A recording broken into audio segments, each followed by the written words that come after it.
Bismillahirrahmanirrahim. Assalamualaikum warahmatullahi wabarakatuh. Salam sehat dan bahagia. Perkenalkan, nama saya adalah Sinda Khairul Mubin, calon guru penggerak angkatan 9 dari Kabupaten Boyolali dengan unit kerja di SMA Negeri 1 Ngeplak. Pada kesempatan kali ini, saya akan memaparkan tentang koneksi antar materi pada modul 1.4 dengan judul disiplin positif.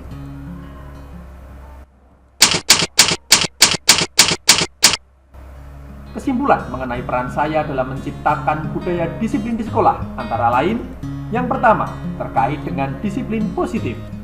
Peran saya dalam menciptakan disiplin positif di sekolah adalah dengan mengajarkan anak murid saya untuk bertanggung jawab dan menumbuhkan kesadaran diri berdasarkan nilai-nilai kebajikan.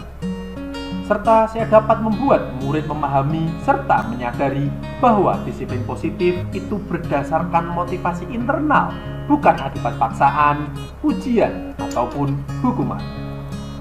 Yang kedua, terkait dengan motivasi perilaku manusia. Peran saya adalah menumbuhkan motivasi internal dari dalam diri mereka untuk menjadi orang yang mereka inginkan dan menghargai diri mereka sendiri sesuai dengan nilai-nilai yang mereka percaya, serta menjauhkan mereka dari motivasi eksternal berupa karena ingin menghindari ketidaknyamanan ataupun hukuman maupun hanya untuk mengharapkan imbalan ataupun penghargaan dari orang lain. Yang ketiga, terkait dengan posisi kontrol. Peran saya dalam menciptakan budaya positif di sekolah adalah ketika terdapat permasalahan, saya akan menjadi posisi kontrol sebagai manajer, yaitu saya berbuat sesuatu bersama murid, kemudian mempersilahkan murid mempertanggungjawabkan perilakunya, dan mendukung murid untuk menemukan solusi dari permasalahan mereka sendiri. Yang keempat, terkait dengan keyakinan kelas. Peran saya adalah mewujudkan terbentuknya keyakinan kelas yang disepakati antara guru dan murid. Keyakinan kelas ini berupa pernyataan universal yang mudah diingat serta dipahami dan harus diterapkan dalam lingkungan sekolah. Yang kelima, terkait dengan segitiga restitusi dalam penyelesaian masalah. Saya berperan sebagai manajer dan menggunakan segitiga restitusi dalam menyelesaikan masalah. Segitiga restitusi ini adalah proses menciptakan kondisi bagi peserta didik untuk memperbaiki kesalahan mereka sehingga mereka bisa kembali pada kelompok mereka dengan karakter yang lebih kuat. Penyelesaian masalah dengan segitiga restitusi ini memiliki 3 tahapan, yaitu yang pertama menstabilkan identitas, yang kedua validasi tindakan yang salah, dan yang terakhir menanyakan keyakinan kelas.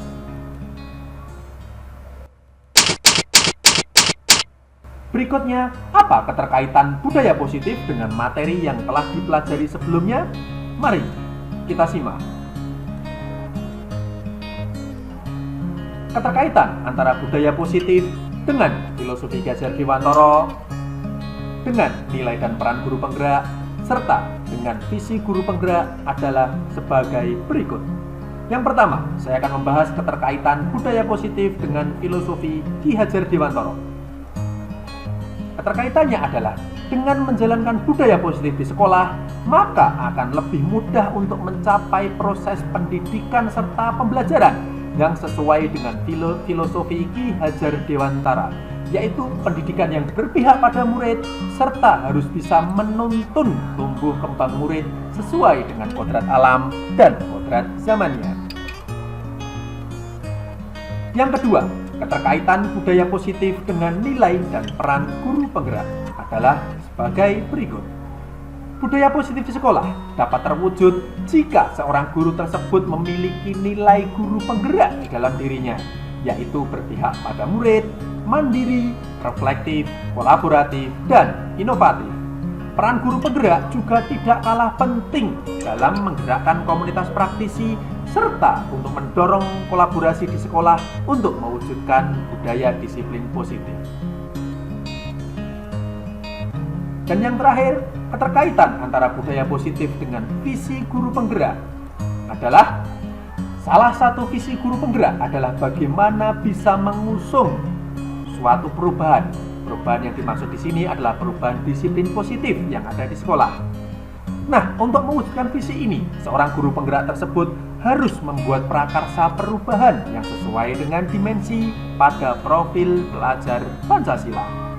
Demikianlah tadi keterkaitan antara budaya positif dengan materi sebelumnya, yaitu filosofi Ki Hajar Dewantara, nilai dan peran guru penggerak, serta visi guru penggerak.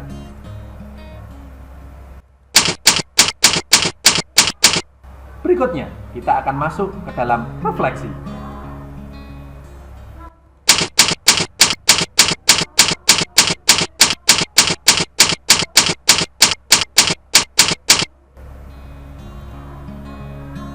Saya telah mempelajari konsep-konsep inti pada modul budaya positif ini yang berkaitan dengan disiplin positif, teori motivasi, hukuman dan penghargaan, posisi kontrol guru, kebutuhan dasar manusia, keyakinan kelas, dan segitiga restitusi. Seluruh konsep ini harus dapat saya ilhami, saya resapi dalam diri saya, dan kemudian saya wujudkan ke dalam tindakan. Serta tidak lupa, saya juga melakukan pengimbasan kepada rekan sejawat saya di sekolah. Hal yang menarik serta di luar dugaan saya pada modul ini adalah bahwasanya pemberian penghargaan ternyata juga berdampak negatif terhadap murid. Di antaranya dapat merusak hubungan, mengurangi ketepatan, menurunkan kualitas, mematikan kreativitas, dan dapat bersifat hukuman.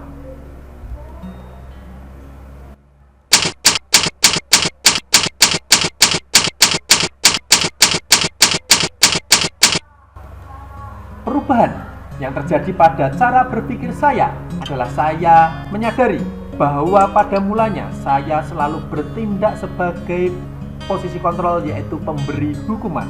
Seharusnya saya lebih menempatkan diri saya sebagai posisi manajer dan menangani suatu masalah dengan menerapkan segitiga restitusi dengan langkah-langkah menstabilkan identitas, memvalidasi tindakan yang salah, serta menanyakan keyakinan kelas.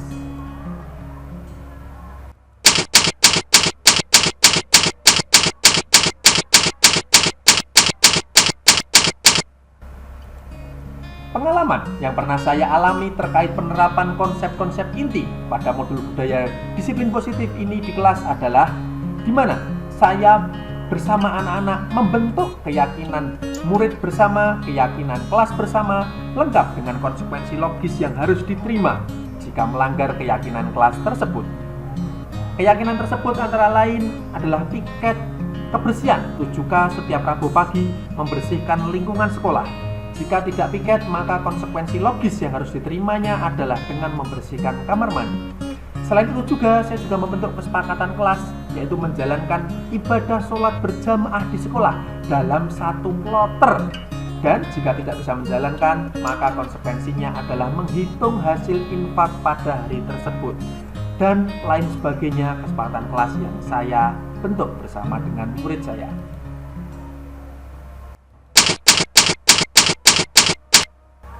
Perasaan saya adalah sangat senang bisa membuat keyakinan kelas bersama anak dan tertantang untuk dapat menerapkan keyakinan kelas tersebut lengkap dengan konsekuensi logis yang harus diterima, serta saya juga harus bisa bertindak sebagai teladan memberi contoh kepada anak-anak tentang penerapan keyakinan kelas tersebut.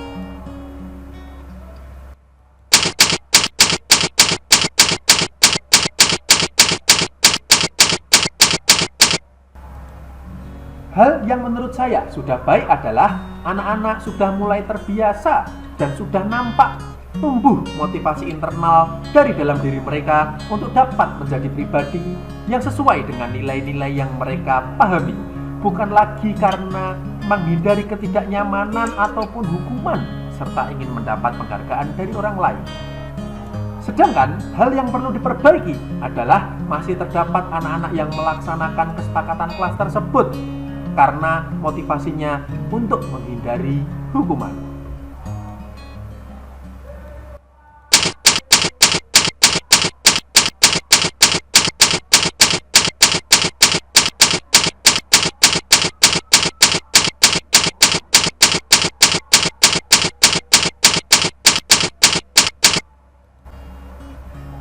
Sebelum mempelajari modul ini, ketika berinteraksi dengan murid, posisi kontrol yang sering saya pakai adalah pemberi hukuman.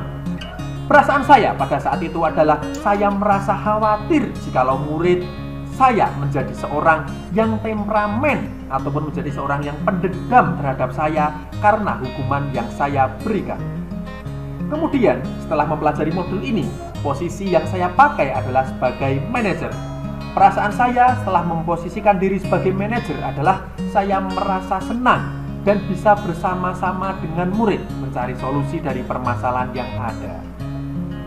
Perbedaannya itu terletak pada sikap anak setelah melakukan kesalahan dan anak dengan sungguh-sungguh, dengan kesadaran diri dan bertanggung jawab berusaha memperbaiki kesalahan yang mereka perbuat dan tidak akan mengulangi kesalahannya lagi.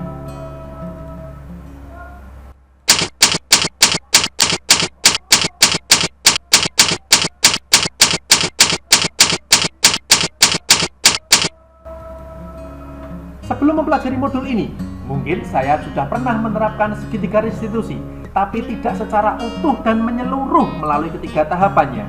Mungkin saya baru sampai pada menstabilkan identitas saja, dan pada mulanya saya tidak tahu bahwa yang saya lakukan itu istilahnya adalah menstabilkan identitas.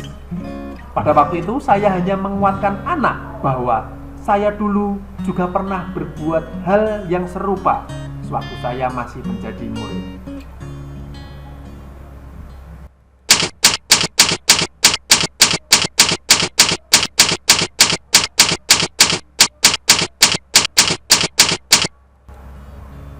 Hal lain yang menurut saya penting untuk dipelajari dalam menciptakan budaya positif selain konsep yang ada di modul ini, antara lain, bagaimana untuk bisa berkolaborasi dengan lingkungan di sekitar anak, baik itu di rumah maupun di lingkungan masyarakat, agar budaya positif ini tidak hanya berjalan baik di lingkungan kelas ataupun sekolah saja, tetapi anak juga dapat menjalankan disiplin positif ini di lingkungan sosial masyarakat di sekitar mereka. Demikian sedikit video dari saya, semoga dapat menginspirasi. Terima kasih, salam sehat dan bahagia. Wassalamualaikum warahmatullahi wabarakatuh.